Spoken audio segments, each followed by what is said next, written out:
नमस्कार, माझे मनोगत इस उपक्रम में आप सबका स्वागत है।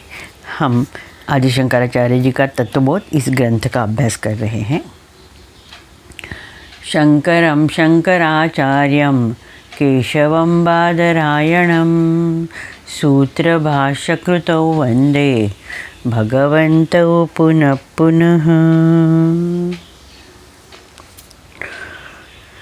पिछले क्लास में शंकराचार्य जी ने ज्ञानेंद्रियों की उत्पत्ति है वो कैसे हुई है, वो पंचतत्व के जो सात्विक अंश है जो उससे ज्ञानेंद्रिय की उत्पत्ति हुई है। अभी शंकराचार्य जी अंतःकरण की उत्पत्ति कैसे हुई है उसके बारे में बात करते हैं। एतेषां पंचतत्वानां समष्टि सात्विकांशात् मनोबुद्ध्यहंकार चित्तांतकरणानि संभूतानि। इसका अर्थ है इन सभी पंचतत्वों के सम्मिलित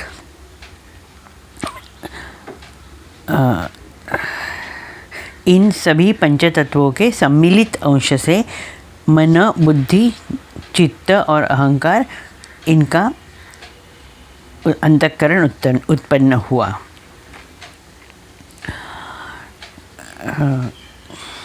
यहाँ शंकराचार्य जी कहते हैं कि जो अंतःकरण है, अंतःकरण के 4 भाग हैं, मन, बुद्धि, चित्त और अहंकार।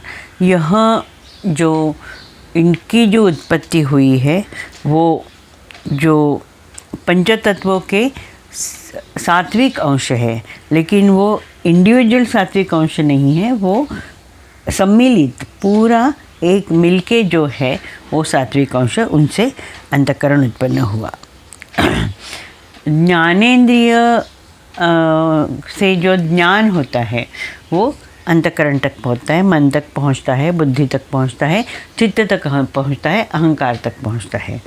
लेकिन ये जो अंतःकरण है वो ज्ञानेंद्रिय जिस तरह से ज्ञान ग्रहण करता है और वो अंतःकरण को पहुंचाता है, लेकिन अंतःकरण उनका जो ग्रहण करता है वो विचार के रूप में, वृत्ति के रूप में ग्रहण करता है।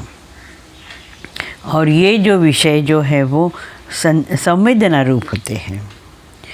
हम यदि एक घट को देखें तो वो घट जो है वो अंतःकरण में, वो डायरेक्ट घट जो है वो अंतःकरण में नहीं जाता है। उसकी जो वृत्ति है, उसकी जो संवेदना है वो अंदर तक जाती है। जैसे हम पुष्प है, पुष्प का जो गंध लेते हैं, पुष्प का जो सुगंध लेते हैं, वो सुगंध संवेदना और विचार के रूप में हमारे अंतःकरण तक पहुंच जाता है। इंद्रियों से जो ज्ञान ग्रहण होता है, कर्मेंद्रियों से या ज्ञानेंद्रिय से, जो कर्मेंद्रिय से तो उसका आकार और उसका जो रूप है उसका ज्ञान होता है, ज्ञानेंद्रिय से उसका ज्ञान होता है, उसका जो वस्तु है उसका ज्ञान होता है। ये जो ज्ञान है वो जब अंतःकरण में जाता है तो उस तरह से वो जो वृत्ति जो है, उस तरह से आकार जो है वो ग्रहण करता है। जैसे हमने फूल देखा तो वो फूल का जो तदाकार वृत्ति है, तदाकार उसका आकार है, वह मन तक, अंतःकरण तक पहुंचता है।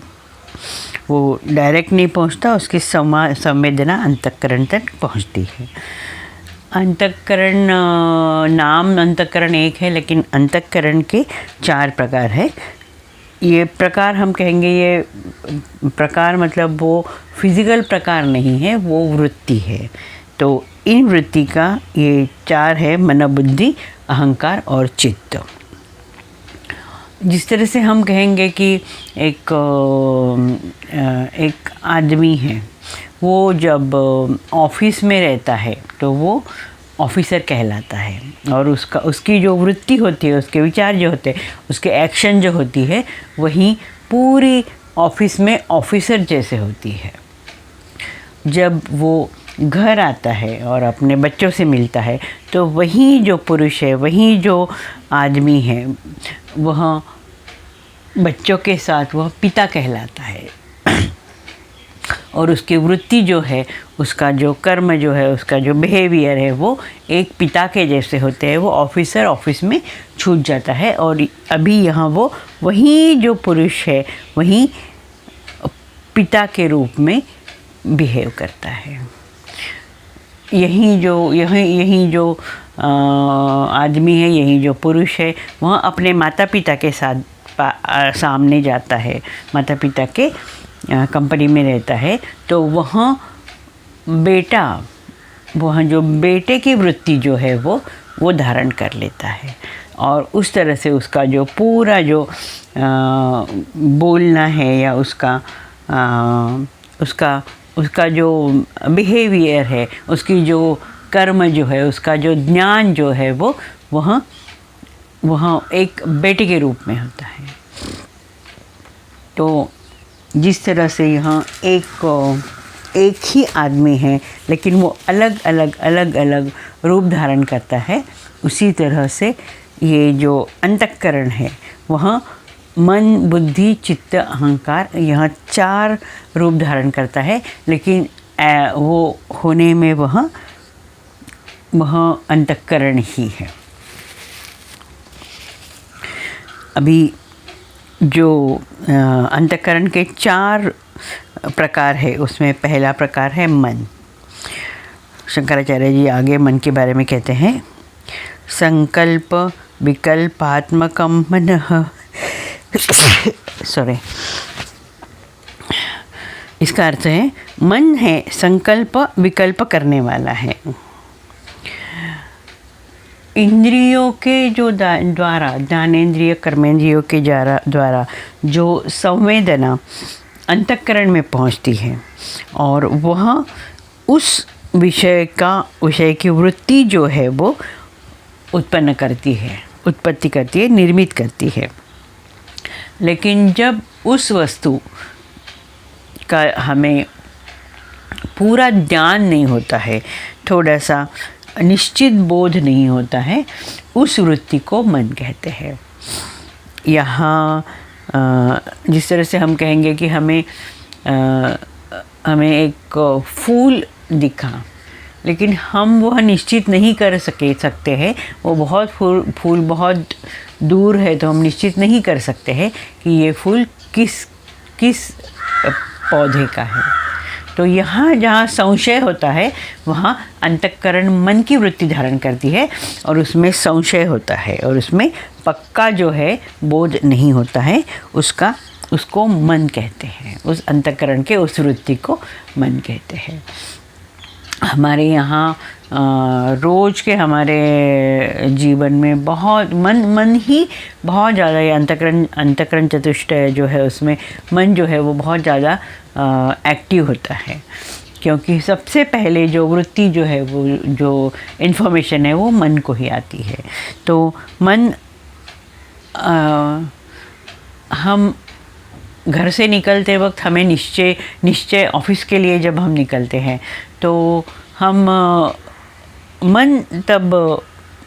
मन वो वृत्ति धारण करता है और मन सोचता है कि मैं ऑफिस में कैसे जाऊँ, कार से जाऊँ या बस से जाऊँ या मेरे 2 व्हीलर से जाऊँ। ये इस तरह से जो संकल्प करता है, वो संकल्प है और विकल्प है। हम सोचते हैं कि चलो हम कार से जाए, लेकिन वो दूसरा मन कहता है कि नहीं, कार से जाएंगे तो बहुत ट्रैफिक मिलेगा। तो वो जो कार से जाने का है, वो उसको बोध नहीं होता है कि किस चीज़ को पक्का करें, किस चीज़ का निश्चय करें। तो इस वृत्ति को, अंतःकरण के इस वृत्ति को मन कहते हैं।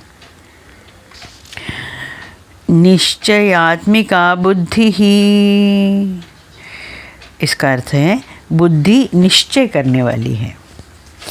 अभी ये जो संशयात्मक जो मन है, जो मन को ज्ञान मिला है, वह एक निश्चय में बदलता है, एक डिसीजन में बदलता है। हम उसको एक पूरा पक्का विचार कर लेते हैं। ऐसे ज्ञान करने वाली, ऐसे ज्ञान का पक्का निश्चय करने वाली अंतःकरण की जो वृत्ति है उसको बुद्धि कहते हैं। अभी बुद्धि जो है वो निश्चय कर लेती है, कभी वो सही है गलत है वो नहीं हम सोच सकते, लेकिन वो जो है निश्चय कर लेती है, कोई भी निश्चय कर लेती है। जैसे हमने कहा कि ऑफिस में जाना है तो हमारा मन जो है वो संकल्प विकल्प करता है कि किस मोड ऑफ ट्रांसपोर्ट से जाए, कार से जाए या बस से जाए या हमारे टू व्हीलर से जाए। तो मन जो है वो और बुद्धि मिलके सोचते हैं। कार से जाए तो बहुत ट्रैफिक मिलेगा, टाइम पे पहुंचना है, मीटिंग है तो पहुंच नहीं पाएंगे, इसके लिए बस से जाए तो अभी तो मन बुद्धि को ये वृत्ति देता है, ये ज्ञान देता है कि शायद अभी बस का टाइम हो गया, बस निकल जाए। तो मन कहता है कि यदि, क्योंकि वो संकल्प विकल्प कर रहा है यहाँ कि यदि हम टू व्हीलर से जाए तो ट्रैफिक से जल्दी हम निकल पाएंगे। अब ये मन की जो इन्फॉर्मेशन आई, मन का ज्ञान जो आया है, मन की जो वृत्ति आई है, वो बुद्धि उसको टटोलती है और बाद में बुद्धि निश्चय कर लेती है कि अभी हमें टू व्हीलर से जाना चाहिए। अब ये टू व्हीलर से जाना है, ये मन ने, बुद्धि ने जब निश्चय कर लिया तब वो अंतःकरण की जो वृत्ति जो है वह बुद्धि कहलाती है और बुद्धि निश्चय कर लेती है किसी बात का।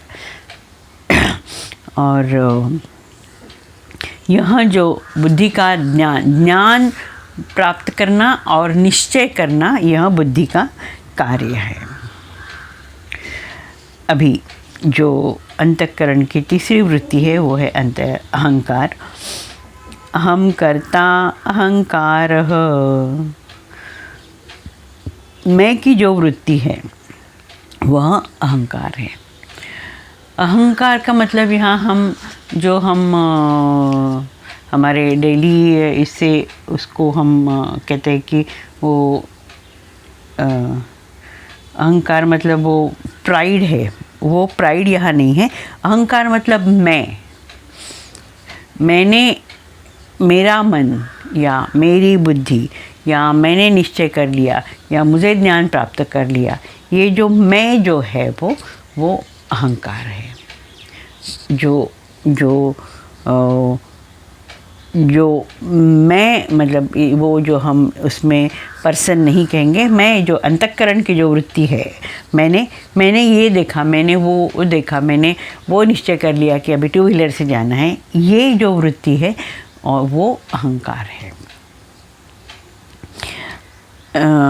अहंकार ये जान लेता है कि मैंने ये देखा है, मैंने पुष्प देखा है, मैंने घट देखा है, मैंने उस घट का या पुष्प का ज्ञान प्राप्त कर लिया है।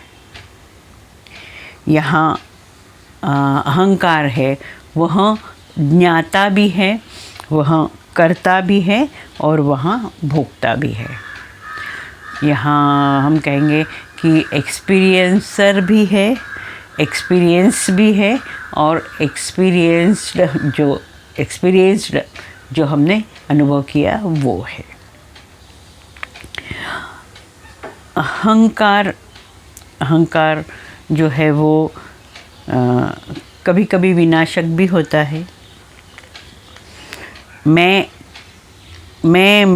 करके वो जो जानता है, तो उसमें अहंकार मतलब जो हम प्राइड कहेंगे, जो वो अहंकार वो भी आ सकता है। लेकिन यहाँ अहंकार जो है वो जानने वाला है, करने वाला है और भोगता है, भोगने वाला है। अंतःकरण की जो चौथी वृत्ति है वो है चित्त। चिंतन कर्तु चित्तम, चिंतन करने वाली जो वृत्ति है वह चित्त है। चित्त को हम कहेंगे कि इट्स अ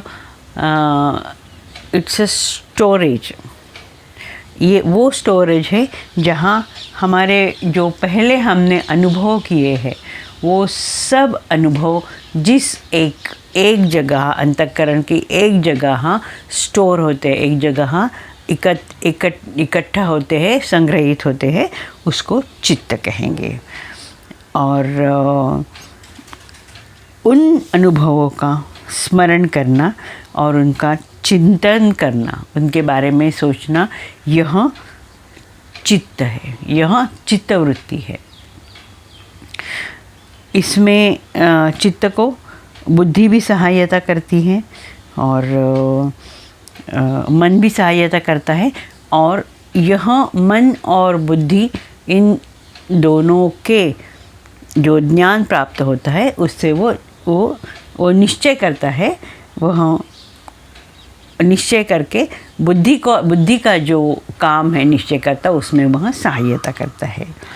जैसे हमने गुलाब देखा, लाल गुलाब देखा, तो लाल गुलाब देखा तो हमने बहुत पहले भी लाल गुलाब देखा है, तो इसके लिए लाल गुलाब इस आकार का होता है, इस रूप का होता है, इस इतना बड़ा होता है, ये हमने हमारे चित्तवृत्ति में वो स्टोर है। जब मन वो इन्फॉर्मेशन है वो लाल गुलाब की, वो बुद्धि को देती है और बुद्धि उसको वो इन्फॉर्मेशन चित्त में भेजती है।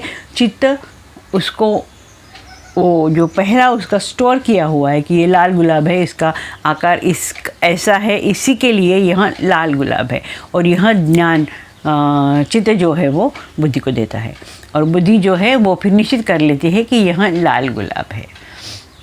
तो और ये जो मन, बुद्धि, चित्त और अहंकार, इसका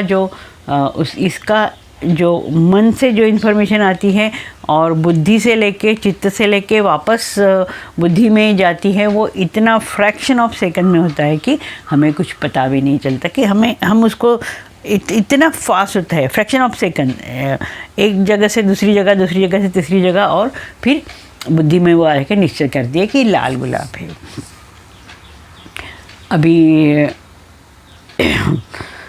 अभी यदि हमने एक गुलाब है जिसका कलर जो है वो हरा गुलाब है, वो हरा गुलाब जो एग्जिस्ट है वो होता भी है, लेकिन हमने पहले वो कभी देखा नहीं, तो मन वो इन्फॉर्मेशन देती है बुद्धि को। मन तो संकल्प, ये जो गुलाब जैसे दिख रहा है लेकिन इसका रंग तो जो है वो हरा है, वो हरा गुलाब कैसे हो सकता है?